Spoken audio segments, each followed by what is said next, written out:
Jao,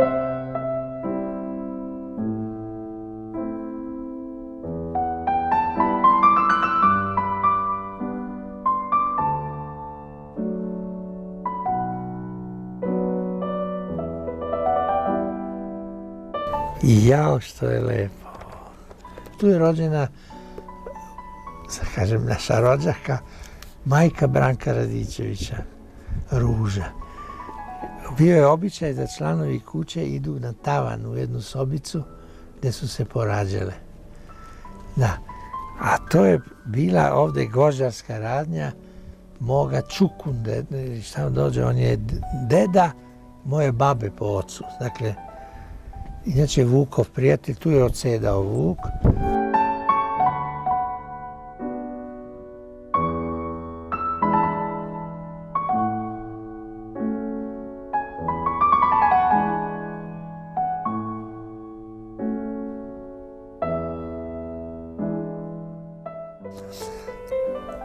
Mi smo 500 godina živjeli u tuđoj državi, u kojoj smo bili na najnižoj društvenoj lestvici, dakle potpuno raja, obespravljena. Tek mnogo kasnije iz raje, iz tog miljeja, počinje se razvijaju male spahije. Dakle, neka mikrofeudalizacija. U stvari to su seljaci koji su ugledne porodice koje su dobile statut nekog seoskog kneza. Recimo, to su bili onda beratlijski kneževi. Morao je da dobije berat, da bude starešina sela, a istovremeno i glavno da bude sabirač poreza među hrišćanski, jer neće vezir iz Travnika da se lomata tamo po selima i nekim gudurama da traži pare. Ne, on sedi na divanu, puši čibuk i pije kahve i kaže knezu Užičkom: dođi, eto, 5 kesa mi donesi, a tebi šta ostane? Šta ostane? Znači guliti narod, jer 5 kesa je odredio. I to je taj život u tuđoj državi stvorio je kod ljudi osjećaj nesigurnosti, mržnje prema toj državi i napredno jeste da napredno razarati svim mogućim sredstvima tu državu. Ako možeš da je skreš. Prema tome, ukrasti državi je nešto pozitivno. Ja se sjećam posle rata odmah. Vozovi su imali još one kaiševe.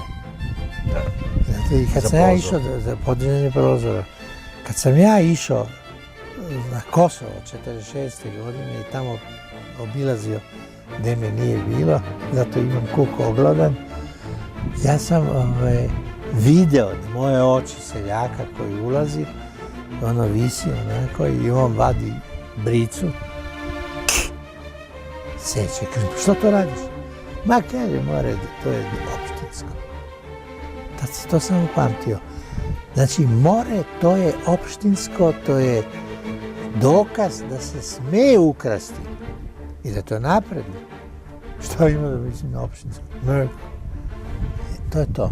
I to je ostalo, to se uvrežilo u svakoj profesiji, to vi imate, tu vrstu nehata, neodgovornosti i tako dalje, to je u genima.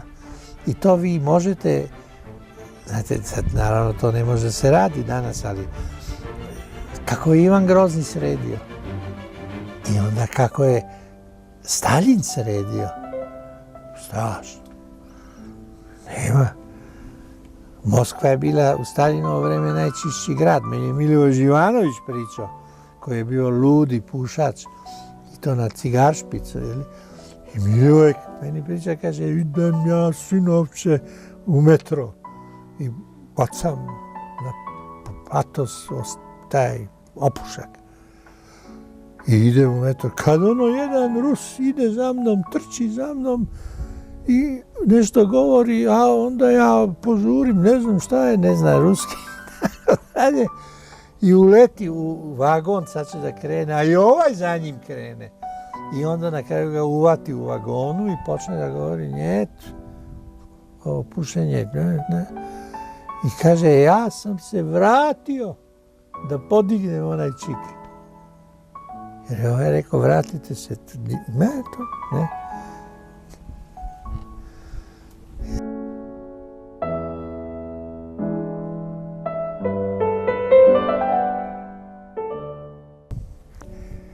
Jao, nemate me vuči za jezik. Dobro, nije važno. Mi se nalazimo u procesu jedne planske globalizacije. Globalistička politika je politika koja poništava sve religije, stvara univerzalnu crkvu, munova, briše nacionalne granice, pravi celine i određuje, tako hoćete, i proizvodnju. Francuzi su mlijeko prosipali, proizvođači, po ulicama, mlijeko, spaljivali proizvode, jer im je zabranjeno bilo iz Brisla da proizvode ne znam koja količina ili više, jer je to dato pravo, ne znam, Holanđanima ili ne znam kojih. Znači oni i tim putem unificiraju svet. Reč je o jednoj planski sprovedenoj unifikaciji sveta. Vrlo prosto. Pa najbolje će to da urade unificirani prosvetni programi, koji su tako pravljeni da se što više mozga ispere. Znači, antihistorija, ubačena je floskula koja je potpuno blesava i netačna, da istorija vuče nazad. Ja sam grlo odrao dokazujući javno i pismeno i u svim formama da je istorija upravo suprotna funkcija. Istorija koja prenosi iskustva, ona ih prenosi u pozitivnom smislu. Da se ljudi okoriste iskustvima, da ne počinju sve iz početka. Zašto bi istorija bila okrenuta? Zašto je to nostalgija? Nema to veze s nostalgijom. Naravno da je i nostalgija jedna prisutna u nekim segmentima, naravno, jer je sve bilo bolje kad smo mi bili mladi, jel? To je tako. I zato volimo da imamo voz koji se zove Romantika i koji ide na Šesticu, Osmicu, Šargan i ne znam gdje, do Karlovaca vozi. To ti ljudi, ali ne Srbi. Pa to je svetska pojava. Pa zašto su fijakeri u Beču? U onom idiotskom saobraćaju. A ide neko, došao Japanac sa fotografskim aparatom, samo što nema još jedan, jeli, da škljoca iz fijakera. Hoće ljudi, da je Beč nešto fijakeri. Je? To je neko čuo ili tako dalje. Strašno. Znate, to su u stvari veštačke magle. Sve se to pravi kao deo jedne velike režije koja ima sasvim druge daće rezultate i naume sasvim druge. Znate, to je kao bilijar. Igrate bilijar, gađate ovu kuglu, a u stvari udarac je namenjen ovoj, a vi gađate ovu kuglu. To je bilijar. Mi igramo jedan politički bilijar u svetu. Kome naravno zna se ko udara.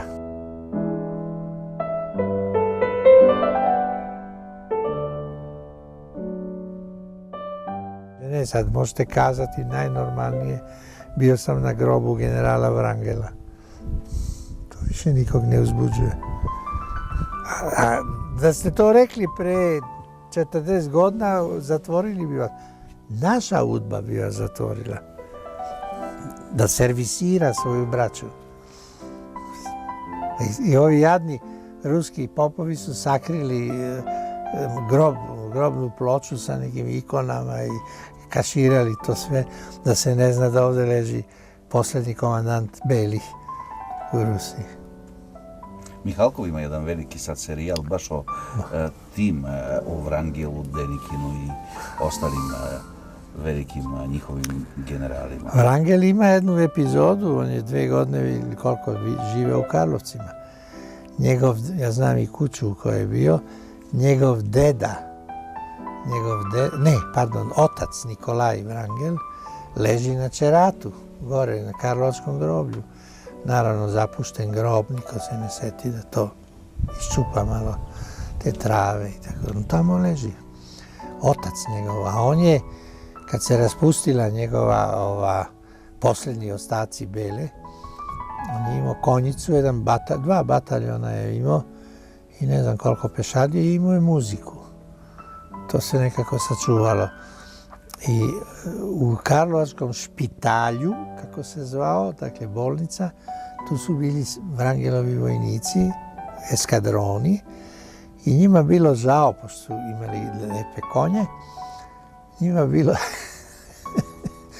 to niko opet ne zna u Karlovcima, njima bilo žao kako na jedan nedostojan način se stoka poji. Curi potok preko sokaka u donjem kraju i ide negdje u neku baru, a stoka tamo staje i pije vodu iz ovoga i oni naprave česmu. I to je divna voda i naprave pojilo za svoje konje i naprave na česmi, sad je već jako izbledeo, teško se vidi, ja znam šta je, ikonografski. Oni naprave jedan lik svetoga Andrije prvozvanog koji je bio zaštitnik Ruske, pored svetog Đorđa, jel? Zaštitnik Ruske. A koju česmu naprave? Jesu. Ne 1, 2. Da ovi Srbi konačno dođu do...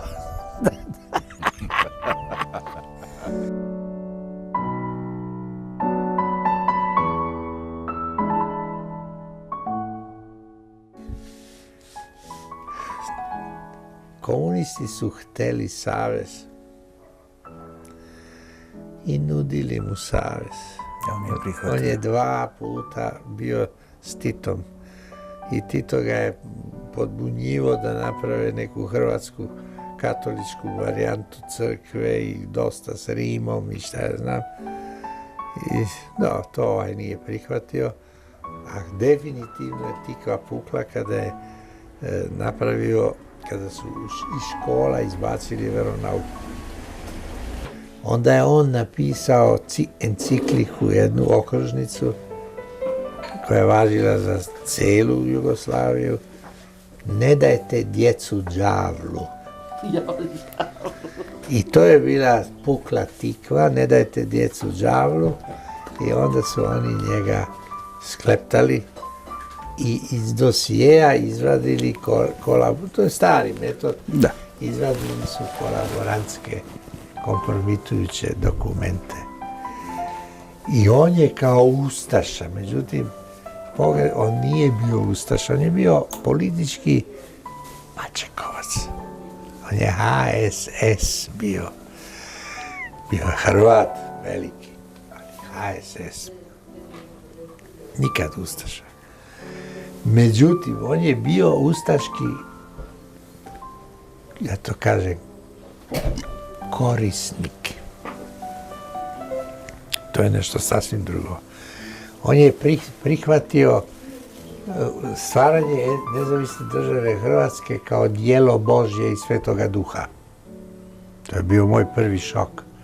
Kako ustaška država da bude djelo Božje? On je to rekao. I rekao je da su Hrvati dobili konačno državu. I to je rekao. Ali nije bio ustaša. Drugo, on je postao vrhovni, oni su imali vojne sveštenike. On je postao vrhovni vojni sveštenik za hrvatsku vojsku. Naravno da je on imao argumente, upravo zato da on sa katoličke strane oplemenjuje te ljude koji će postati divljaci. Naravno da ih nije oplemenio, ko je oplemenio koljače. To je smešno. Tako da ima tu, onda drugo, on je tražio, postoje dokumenti, on je tražio da se neki manastiri u Fruškoj gori, to je tražio i Akšamović, đakovački biskup, da se ustupe, jer su prazni, nema više pravoslavaca, da se daju katolicima da otvore škole u Ravanici i u Jasku. To je bio zahtev. A Akšamović je tražio i Orahovicu, pardon, ovaj je tražio i Orahovicu u Slavoniji, Stepinici.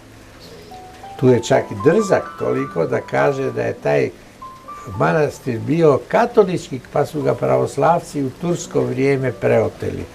To je istorijska netačnost, jer su bile dve Orahovice. Ova, tačno se zna kada je osnovana, srpska je srpska, a ova nije ni istražena. Ima po dokumentima još jedna u srednjem veku Orahovica. Možda katolička, ne ulazim. Ali u svakom slučaju nije ovo što je tražio. A tražio je da se tu nasele sveštenici koje je Nemačka iz okupiranog dela Štajerske proterala, onaj Maribor i onaj deo koji je bio Nemačka, integriran u Nemačku. Oni su tražili sveštenike, bilo je 60 ili 80 popova, koje su Nemci proterali u Srbiju. A on je tražio da se oni nasele u Orahovici. To ima. To je tražio, da se ona da za te da oni ne odu u Srbiju. A, nemojte. I onda tu je još bilo raznih drugih. I onda sam ja video, naravno, to je sve. Onda su došle vesti iz Karlovaca da je župnik Logornik, katolički. Smučilo mi se.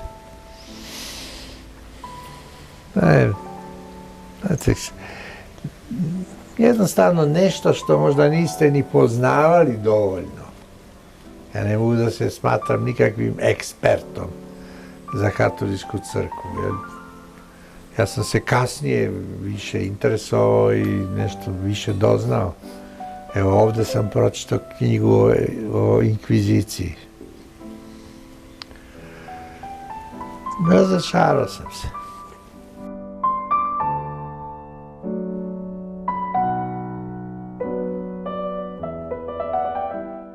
Ustaše su uništili divne freske, jedan kosovski boj, od koga su još posle rata postojali mali fragmenti koji su onda služili nekima za rekonstrukciju, a to je bilo slikano na zidu trpezarije, koja je posle pregrađena i tako, to je lepa trpezarija, nema problema da se rekonstruiše, sem toga. To je radio Amvrosije Janković, kaluđer iz Rakovca, i u Rakovcima je isto radio na zidu živopis koji je srušen i minirano, a posle rata je jedna akcija bila omladine Socijalističkog saveza koja je onda ostatak ruševina, kako da kažem, upotrebila kao građevinski materijal, slično kao i u Šišatovcu. Ja sam u Beočinu insistirao da se cela istorija Dinkovog referata koji je stao sa posleratnom devastacijom, kaže ne može. Mi moramo priznati da smo dokusurili ustaško delo. Da smo mi uradili. Kamenjar je vadio sa Socijalističkim savezom, radna akcija, ostatke Šišatovačkog konaka do prvog sprata još postojeće, sa podrumom, da se rade zadružni svinjci u selu Šišatovac, u bivšem Prnjavoru. Kako da to zatajite? To nije ono što nam ne ide u korist, onda to po tepih. Ne, sve da se vidi šta je ko uradio. Jer to je deo sudbine manastira.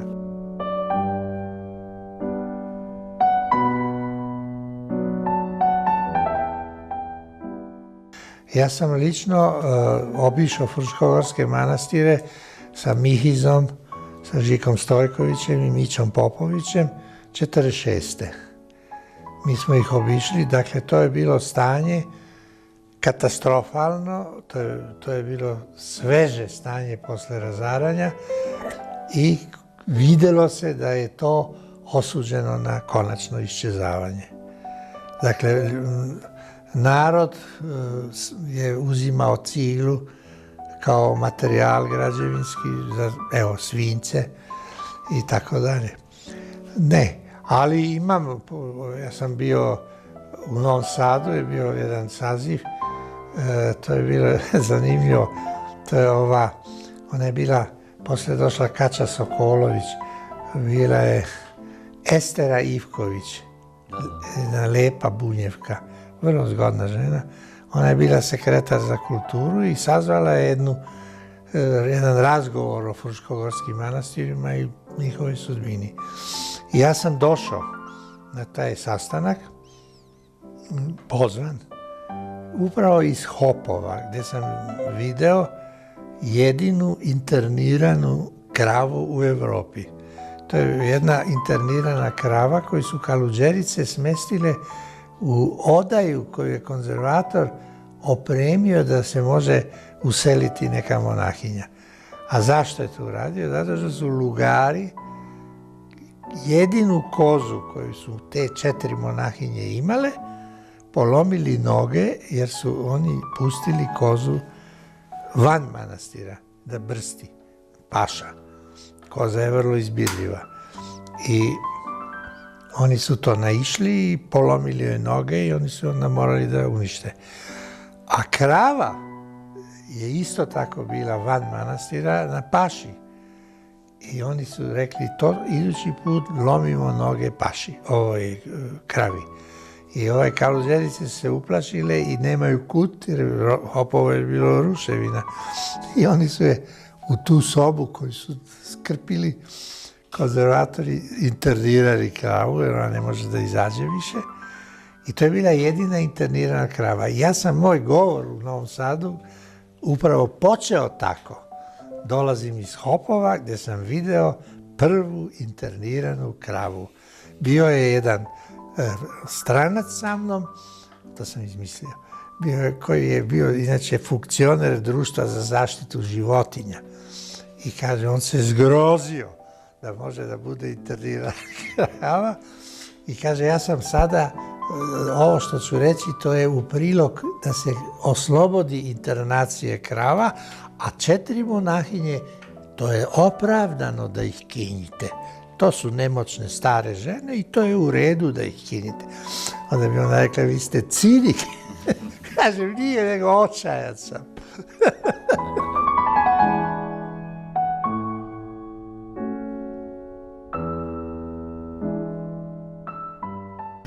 To sa jezikom, to se, mislim, nije uočeno mnogo.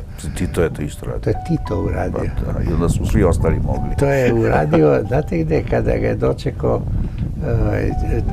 Churchill u Londonu, kad je došao u marinskoj, admiralskoj uniformi i ga gospodin kraljičin suprug dočekuje, u ime kraljice, na tom keju i Tito vadi iz džepa engleski govor, ali to je verovatno isto ovako napisano nekim bumbar slovima, onda još nije znao engleski i ovako okrenuo po stranu.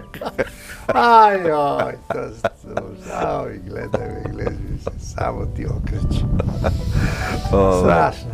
Kad je on stigao sve to da nauči? To je neverovatna biografija, znate, to je neverovatno. Šta je tu sve? Šta je on u stvari bio? Znate, mnogi su ovde u Srbiji meni govorili, kaže, on je neki poljski grof i šta je na te gluposti. Međutim, ja znam jako dobro kajkavski, jer smo mi imali imanje, to veliko imanje, Rakitje kod Zagreba, to je duže preko Save je to. Dakle, ali se još uvijek računa kao jezički, kao kajkavski, odnosno ta zona Zagorja. Ovo je više bilo Prigorje, to naše imanje. Kerestinec je bio sused naš, gdje je bio onaj logor čuveni. Meni je u Uvu, od detinjstva sam jedan deo mladosti provodio na imanju, jeli?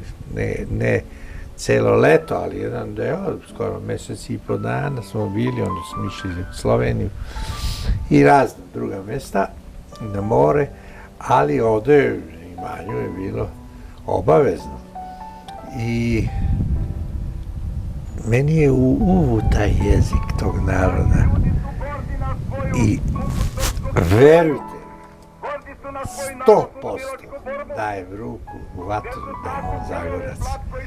I to apsolutno iz jednog kraja gdje se već ne govori tako čisto zagorski, jer je tu već Sutla, tu je već rijeka koja deli od Slovenije, a i mati mu je Slovenka. Brozova mati je Slovenka. Dakle, on je u stvari apsolutno Zagorec. To se ne može izgovoriti, ja ne znam kako bi to objasnio, znate, ali mene ne može ništa da prevari. Kao što ne možete kad je neko ruskog porekla i može najbolje da govori, ali će da negdje kresne neku rusku reč ili ne rusku reč, nego način na koji kaže. Ne može, jezik je čudo. To nema, dakle nikakva priča, on nema veze, on je to što jeste. Ali zanimljivo, mislim, to je biografija jednog velikoga mahera i vrlo sposobnog čovjeka. Sigurno. Beskrupuloznog, jedan egocentrik, ja sjećam moj ujake, imao sam divne ujake, jedan je bio bankar i prvoj Hrvatskoj štedionici, jer bio prokurista i šta ne znam. Poslije bio u Banja Luci, onaj što je uzela ona fabrika Zvezda se zvala, Testo. Tu je onaj banka prva Hrvatska je uzela, propala je ta firma i onda su je ovi sekvestrirali. I ovaj ujak bio sjajan tip. Prvi put sam išao u Zagreb, onda odmah posle oslobođenja u istom mjesecu, to je bilo maj mjesec, 45. Ja sam nekim kamionom UNRE, na nekim vrećama sam sedeo i uopšte. Došao ja u Zagreb, mjesto moga rođenja i naravno familiju koja je bila još tamo, ovaj je bio sa ženom Jevrejkom, preživeo. I ja njega, sad smo u kafani zajedno, sad njega meni pita kako je familija, sve i tako dalje. Ja kažem, dobro, sad to je tako, sad ti meni kaže, kako ti se ovaj Tito dopada? Još Tito nije ni predsjednik Republike, on je predsjednik vlade. A on kaže meni na njemačkom, kaže, taj čovjek mi se jako dopada. Ja ga iznenađen, ovako kaže, kako si rekao? Kaže, ein großer Braucher. To je dobro, bit će nešto iza nas. Kaže, veliki potrošač. Bit će nešto iza nas. To mi je rekao i tako je pogodio. Tako je pogodio i on mi sva... To je nemačka divna reč, Braucher.